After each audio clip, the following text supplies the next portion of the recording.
What's going guys, it's Bex. Welcome back to my channel. Today I'm back with a Q&A video. In the background is some Titanfall CTF gameplay, so hopefully you enjoy that in the background. Today the first question is from Lowlife, and this is a question from the comment section of last time's Q&A. He asks, how many tattoos do you have? I have 2 tattoos. The first one I got when I was 19 and the second one I got when I was 20. The first one is a Tibetan symbol and the second one is a quote from a poem, and this too shall pass. I do want more. Some of you guys have asked me if I want more tattoos because some of you guys know I have some. I want more, but I really don't know at this stage what I want, but I guess we shall see in the future. Midge asks, what do you think of guys with tattoos? Personally, I really like guys with tattoos. I don't know why, I find it like super hot, especially guys who have like big arms and they have like sleeve tattoos. That totally does it for me, I'm not gonna lie. But I actually haven't dated any guys with tattoos, like that's kind of weird, right? But yeah, I think guys with tattoos are pretty hot. Alton May asks, will you do a Minecraft series with May and Patience? I'm glad that you asked because this is perfect timing. I'm actually doing a Minecraft series with May and the first episode will be up, if you're in the US or UK, it'll be up on Tuesday next week. And if you're in Australia, it'll be up on Wednesday. So I hope you guys are excited for it because I've never played Minecraft. If you watch my GTA videos, you will know that I'm pretty bad at games that I'm new with. So yeah, I'm pretty sure that you guys will laugh at me a lot, so yeah, hopefully you guys tune in for that series with May. Jalen A asks, if you could ask your future self one question, what would it be? Maybe I would ask if I make any mistakes in the future, and possibly how I could correct that mistake, because I don't know, people make mistakes all the time, and maybe if I had some warning, that would be a good thing.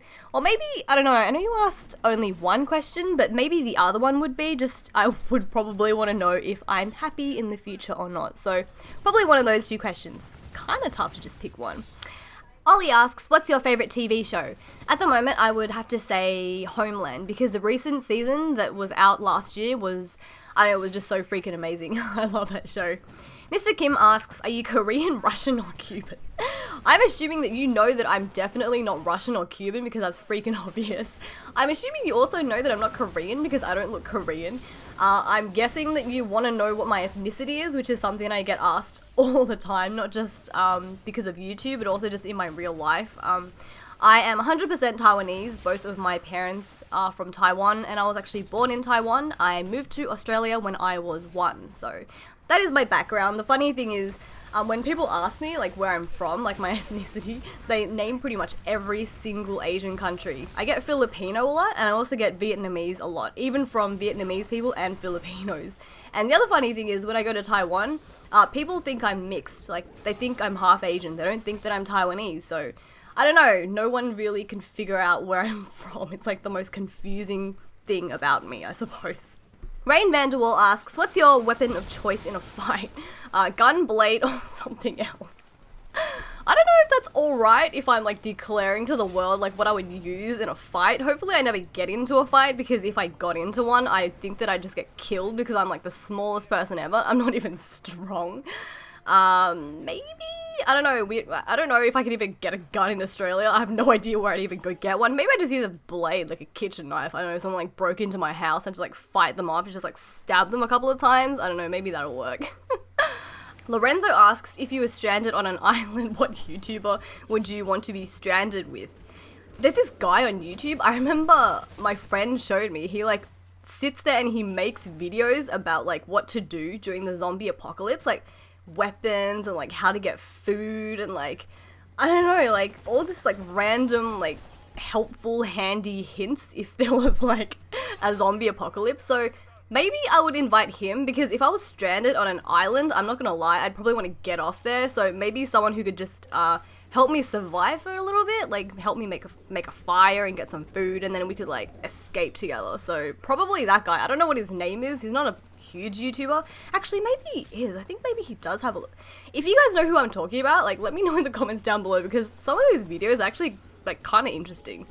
Manny A asks, what were you like as a kid, a teen, and what do you think you'd be like when you're older? When I was a kid, when I was like maybe like 4 to 6 years old, like really, really small. I was like super hyperactive. I was super curious. I remember I was always asking my mum a bunch of questions and like, I think I like tired her out with my curiosity.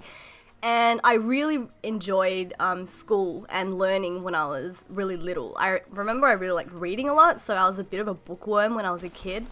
As a teenager, I was really like emotional.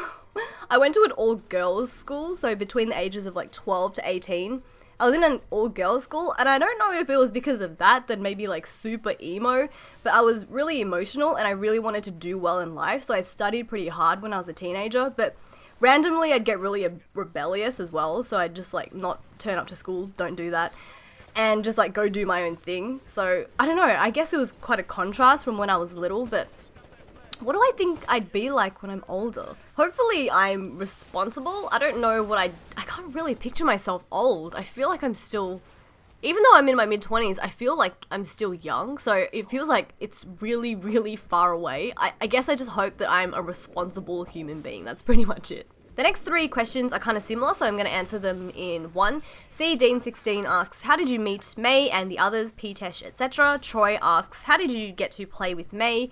And Sneaky Boy Productions asks, how long have you known MissesMae? I met May such a long time ago. I don't even know if she remembers this. I'm gonna have to ask her. I met May when I had about 40 subs and she had 1,000, maybe like 900 subs. This was almost 3 years ago. I think it was like 2.5 years ago, pretty much when we first started making videos. And I guess we just met because that was when she was uploading Call of Duty videos and I was also uploading Call of Duty videos as well. So we both kind of did like COD commentary. So I guess we just met through that, I suppose. How did I get to play with May? I actually didn't get to play with May until quite recently, I think maybe like 6 months ago. I really don't know why we never played with each other a bit earlier, because actually I do know, it's because of the time zone. It's kind of hard because the time zone between like US and Australia is just so ridiculous. I guess it just took us a while to start playing together. And I actually met P-Tesh through May about 6 months ago. My Nanny asks, would you think you would be a good voice actress for a video game character if you were given the chance? I don't know about my voice, but my acting skills would be terrible, so I don't know. I probably wouldn't be a very good one. JPN asks, what was the multinational corporation that you previously worked for, and what was your strong point that got you hired? I don't want to flat out name it, but if you like go Google some stuff, you'll be able to figure it out. It was a multinational consumer goods corporation, and it owns around $24 billion brands. The reason why I got hired, I think, was because I had a law degree. It was a business position. They liked that I had analytical skills because of my law degree. It was a business finance position. I also had a finance degree, and you know, that fit. And also I guess my personality fit because I was open-minded. I had the ability to think outside the box, and I was also, I guess, maybe a bit more mature for my age, because at the time, I suppose I told the people who were interviewing me, it was like a panel of 5 people. I told them that when I was 18, I left home with about $40 because my parents didn't support me in my life. So I just said, screw it. I'm gonna go like figure it out myself. And they really liked that about me. And I guess they liked that attitude and that mindset that I'm always up for a challenge. So I guess they wanted to throw any challenge at me, and probably they knew that I'd be able to accept it. So that's probably why I got hired. Jet asks, if you could choose to have one of the powers of these, Goku, Sailor Moon, Queen Elsa, Avatar Korra, or Edward Cullen, who would you choose? Definitely not Edward Cullen. I don't even know what his power is. Probably Avatar Korra. Rob asks, can you give us an update on your pet koala? You haven't mentioned him in a while. My pet koala is doing great. I think that I will find him a lady pet koala soon, so I don't know, maybe they can make some like pet koala babies. I think that would be really cute, and maybe I could like, I don't know, just like cuddle them to sleep. I don't know if that's normal. I'm just kidding, by the way. I don't have a pet koala. That's totally a joke if you guys are new and you think that I actually have a pet koala, because that'd be the coolest thing ever. Shadowistic asks, are you going to get Mortal Kombat X? I actually played it at EB Expo last year. It was pretty fun. I think maybe I'll get it. Stephen Jenkins asks, is your sister aware of your YouTube/Twitter celebritydom? And if so, what's her reaction been to it? No, she doesn't know about it. I actually haven't lived with my sister since I was 18, so we talk here and there, but we're not that close. And because I don't do YouTube full time, like, I don't feel like it's something that I need to go around, like, telling people that I'm not that close with. So, yeah, I guess that is it. If you guys enjoyed the video, make sure to leave a like. If you'd like to ask a question for a future Q&A, let me know in the comment section down below, and maybe I will choose it for the next episode. On the screen right now are two of my newest videos. One is a Battlefield Hardline Let's Play, it's episode 5, and the other video is the Prison Break heist in GTA 5. If you have some time and you're interested in watching one of those, click it right now. I hope you guys are having a lovely day, and I will talk to you later. Bye!